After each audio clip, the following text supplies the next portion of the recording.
शिव महापुराण की कथा कहती है कि आप जहां रहें, जहां आपकी मर्जी हो, जहां आप रहें, वहां प्रसन्नता के भाव में रहें। जिस देश में, विदेश में, घर में, घर के बाहर, परिवार में, कुटुंब में, जहां तुम्हारा निवास हो, जहां तुम निवास करो, जहां तुम रहो, वहाँ एक प्रसन्नता के भाव में रहिए, एक आनंद के भाव में रहिए।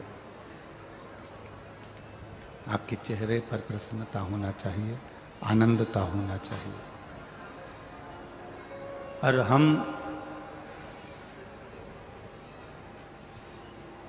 100 वर्ष की अगर जिंदगी है, मान लो 100 में से आधा समय तो हमारा जीवन में सोने में निकल जाता है। 100 वर्ष की जिंदगी में से आधा समय हमारा सोने में चला गया। जब आधा समय हमारा सोने में निकल गया, बचा 50 वर्ष की जिंदगी का खेल। और उस 50 वर्ष की जिंदगी में से भी कुछ वर्ष हमारे ऐसे ही भ्रमण करते करते निकल जाते हैं।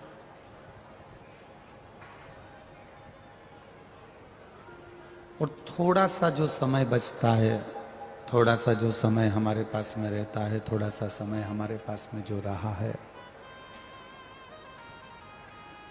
उस थोड़े से समय में हम सुख को ढूंढने का प्रयास करते हैं। हम केवल सुख को ढूंढ रहे होते हैं, हम सुख को ढूंढने का प्रयास करते हैं केवल।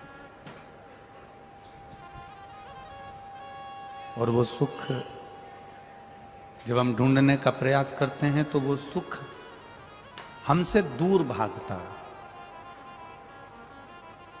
शिव महापुराण की कथा एक बड़ी सुंदर बात कहती है, लक्ष्मी को जितना पकड़ने के लिए दौड़ोगे, लक्ष्मी उतनी तुम्हारे पास में नहीं आएगी। लक्ष्मी को जितना छोड़ कर चलोगे, लक्ष्मी उतनी तुम्हारे पास में दौड़ कर आएगी।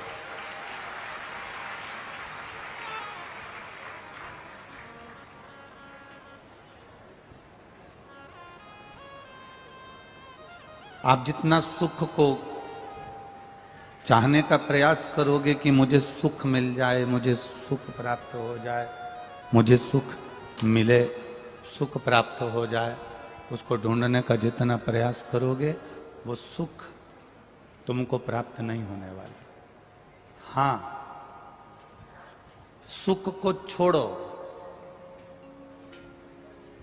और परमात्मा को ढूंढने का प्रयास करो तो सुख अपने आप दौड़कर तुम्हारे पास में आ जाएगा। आप सुख को छोड़कर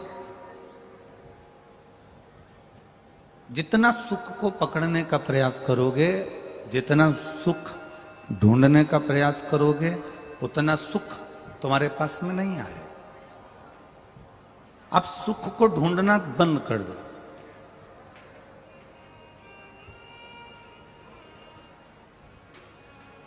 मेरी शादी होगी और मुझे दुनिया की बहुत खुशियां मिलेंगी, ये विचार मत लाओ। अपन तो ये लाओ कि भगवान जो घर देगा, भगवान जो परिवार देगा, भगवान जहां रखेगा, मेरा भोलेनाथ जिस घर में रखेगा और जैसा रखेगा, मैं वैसी खुश रह जाऊंगी। मैं खुश ढूंढूंगी नहीं खुशी को, मैं सुख को ढूंढने का प्रयास नहीं करूंगी, मैं खुशी ढूंढने का प्रयास नहीं करूंगी।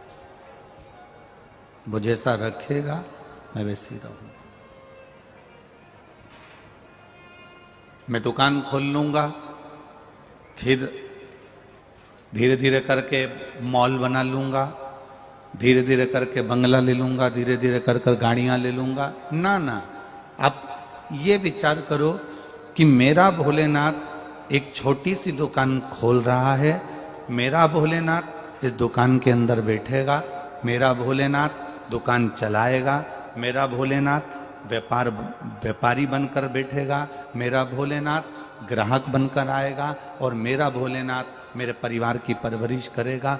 वो चाहेगा तो इसी में 4 चांद लगाकर भले जो वो कराएगा हम वो कर लेंगे। उसकी जो मर्जी होगी, उसकी जो इच्छा होगी, उसके अनुकूल हम जिएंगे, उसके अनुसार हम जिएंगे। हम उसके अनुसार जिए, हम उसके अनुसार चले।